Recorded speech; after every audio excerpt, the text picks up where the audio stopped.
Is there any sister, non-Muslim sister, who would like to ask a question? Yes, sister.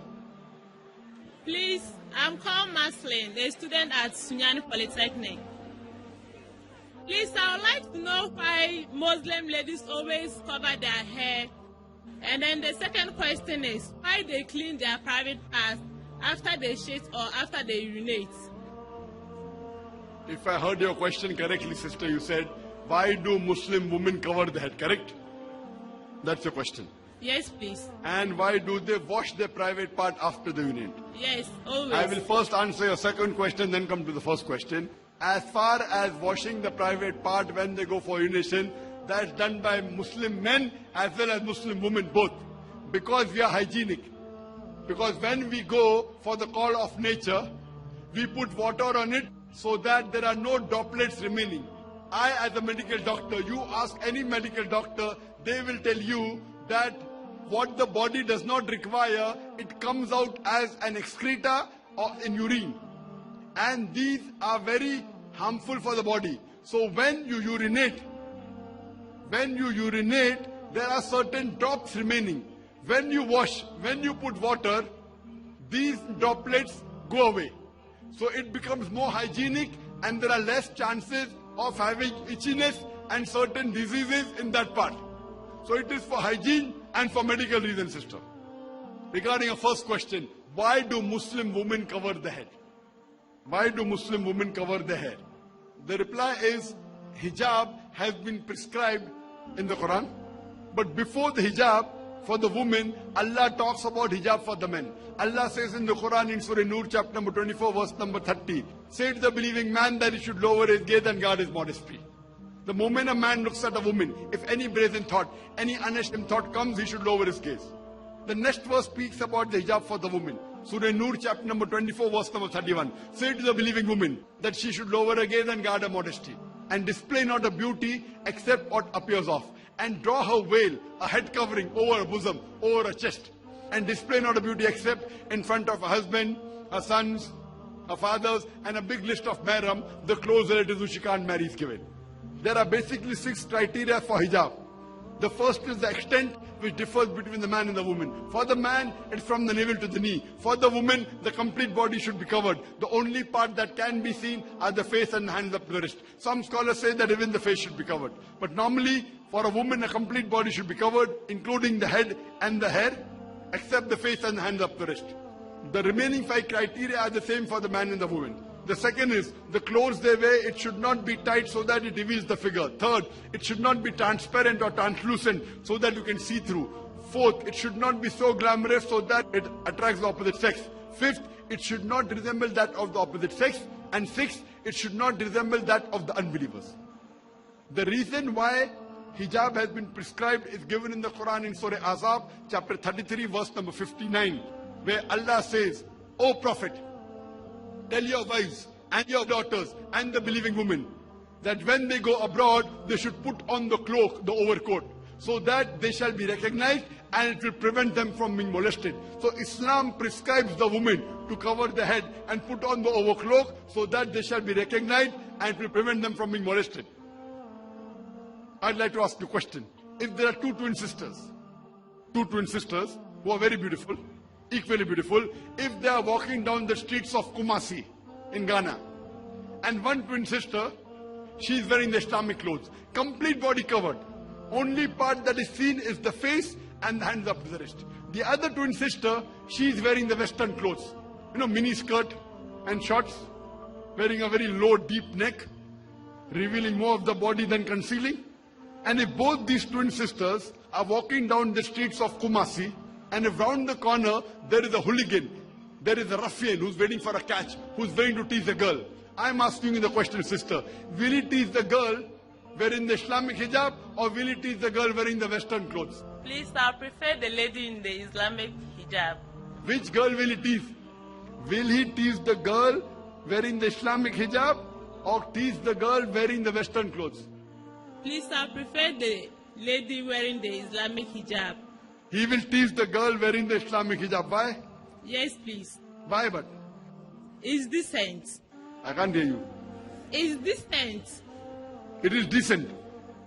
Yes, please. I didn't get the question well. No, my question was, if there are two twin sisters who are equally beautiful, very beautiful, walking down the streets of Kumasi, one is wearing the Islamic clothes completely covered, one twin sister, except the face is seen and the hands up to the wrist is seen. The other twin sister, she is wearing the Western clothes, mini skirts and shorts, a top with a deep neck, low neck. Her body is revealed more than concealed. She is exposing more of her body than concealing. And if both the twin sisters are equally beautiful, walking down the streets of Kumasi, and if round the corner there is a hooligan, there is a ruffian who's waiting for a catch, who's waiting to tease a girl, I'm asking the question, which girl will he tease? Will he tease the twin sister who's wearing the Islamic hijab, or will he tease the twin sister who's wearing the Western clothes? Which girl will he tease? The one in the hijab. He will tease the girl wearing the hijab. Why, sister? Can you give me one good reason? Can you give me one good reason why will that man tease the girl wearing the Islamic hijab? Only one reason I want. I will attack the one in the naked dress. One in the? Please, they'll tease the one in the short dress. Ah, correct. It's a simple question, simple answer. He will tease the girl wearing the shorts, the naked dress, because if you invite, then people will come. That's the reason, not only in the Quran, not only in Islam, even in Christianity, it is mentioned. Sister, are you a Christian? Yes, please. If you read the book of Deuteronomy, chapter number 22, verse number 5, it says, the woman shall not wear clothes that which pertain to a man, and a man will not wear clothes that which pertain to a woman. All those who do abomination of the law. It's mentioned in the 1 Timothy, chapter number 2, verse number 9. The woman should be dressed up with modesty, with shamefacedness and sobriety. They should not wear broided hair, or gold, or pearl, or costly array. It's mentioned in 1 Corinthians, chapter number 11, verse number 5 and 6. That the woman that prophesieth and prayeth with the head uncovered, her head should be shaved off. The Bible says in 1 Corinthians, chapter number 11, verse number 5 to 6, the woman that prays with the head uncovered, her head should be shaved off. Bible is more strict even than the Quran. Nowhere does the Quran say, nowhere does the hadith of Prophet say that if a woman does not cover her head should be shaved off. The Bible is more strict. Have you seen the photograph of Mother Mary? Have you seen the photograph of Mother Mary? Yes, please. Is her head covered or not? Covered. Why? For modesty. When you go to church, when you see the nuns cover the head or not? Yes or no? They do cover their head. They cover. Why? Because Bible says that. So what Quran says, the same thing is mentioned in the Bible. For modesty, you have to wear the hijab. If you don't wear the hijab, there are chances that you shall be molested. There are chances you shall be raped. In Islam, if any man, after these rules and regulation has been done, rapes a woman, he gets capital punishment, death penalty. Many people say death penalty is a barbaric law, is a ruthless way of life. Do you know in America, the maximum number of rapes that take place in any country in the world, it's in America. According to the 2008 statistics of the National Survey of the Crime Victimization, 203,830 cases of rape took place and 16% were reported. That means every day 3,590 cases of rape took place. Every 25 seconds, one rape is taking place in America.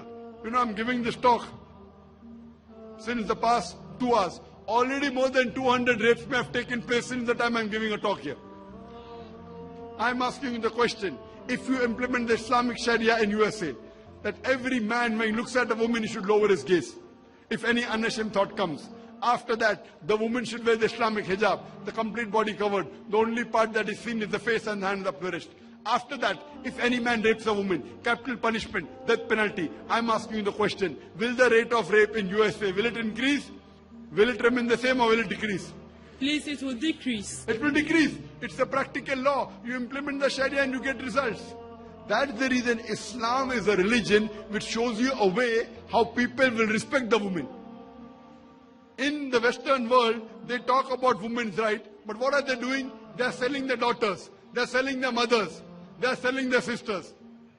You know, the Western society talking about women's liberalization is nothing but a disguised form of exploitation of a body, degradation of her honor, and deprivation of her soul.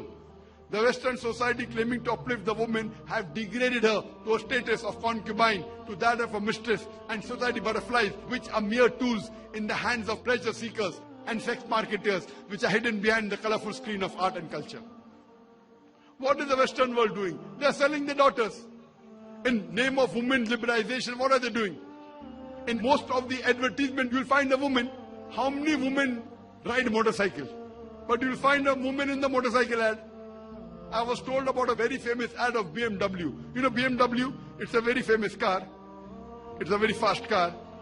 Someone told me in one of the ads, there is a young girl standing in front of the BMW car in a bikini. And the ad reads, test drive her now. Who, the girl or the car? Test drive her now. Who, the girl or the car? What is the Western world doing? They're selling their daughters, they're selling their mothers, they're selling their sisters. In Islam, we respect our mothers, we respect our daughters, we respect our wives. Islam has spoken about hijab to uplift the woman, to give her more status. Hope you agree with this, that if the woman is covered, she is more modest and she gets more respect. Do you agree with this, sister? Yes, please, I do. Sister, do you believe there is one God? Yes, please. Do you believe that Jesus Christ is God?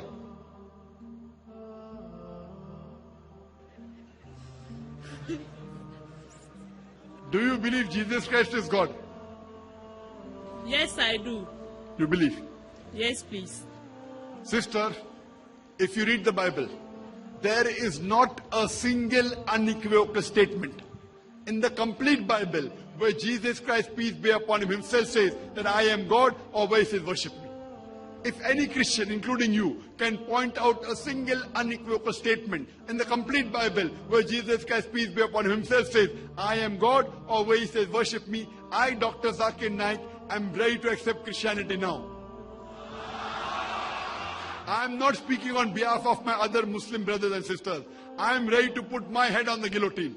In fact, if you read the Bible, Jesus Christ, peace be upon him, said, it's mentioned in the Gospel of John, chapter number 14, verse number 28. Jesus Christ, peace be upon him, said, my Father is greater than I. Gospel of John, chapter number 10, verse number 29. My Father is greater than all. Gospel of Matthew, chapter number 12, verse number 28. I cast out devil with the Spirit of God. Gospel of Luke, chapter number 11, verse number 20. I with the finger of God cast out devils. Gospel of John, chapter number 5, verse number 30. I can of my own self do nothing. As I hear, I judge, and my judgment is just. For I seek not my will, but the will of my Father. Anyone who says I seek not my will, but the will of Almighty God is a Muslim. Jesus Christ, peace be upon him, was a Muslim. He never claimed divinity. It's clearly mentioned in the book of Acts, chapter number 2, verse number 22. Ye men of Israel, listen to this. Jesus of Nazareth, a man approved of God, not God. A man approved of God amongst you by miracles and wonders and signs which God did by him, and you are witness to it. A man approved of God amongst you by miracles and wonders and signs which God did by him, and you are witness to it. So when nowhere does the Bible says Jesus, peace be upon him, is God, so why do you believe he's God? Because the church says so. Do you believe in the Bible or do you believe in the church? I believe in the Bible. Where does the Bible say he's God? Someone has told you a lie. So now when you have come to know the truth, nowhere did Jesus say that he is God, peace be upon him. I have given you so many quotations. So yet do you believe he's God? See, the brother who came earlier, he got convinced. He's seen my cassettes. He's seen my lectures. I'm asking you, yet do you believe Jesus is God? According to the Bible, Jesus Christ came to die for our sins and was crucified. Sister, you said Jesus Christ, peace be upon him, came to die for a sin and he was crucified. Yes. I told you earlier, sister, just before you, I proved that according to the Bible, Jesus Christ, peace be upon him, did not die on the cross. I told in the earlier answer. Did you listen to my answer, sister? Did you listen to my earlier answer? Please, I didn't hear you all. I quoted to you Gospel of Matthew chapter number 12, verse number 40. That Jesus Christ, peace be upon him, said, as Jonah was 3 days and 3 nights in the belly of the fish, so shall the Son of Man be 3 days and 3 nights in the heart of the earth. And we know Jonah was alive. Correct? Jonah was alive in the belly of the fish. So even Jesus Christ was alive. That means he did not die on the cross. Please, I'll be happy if you can please explain to me how Jesus Christ died. You are asking me to explain how Jesus Christ died.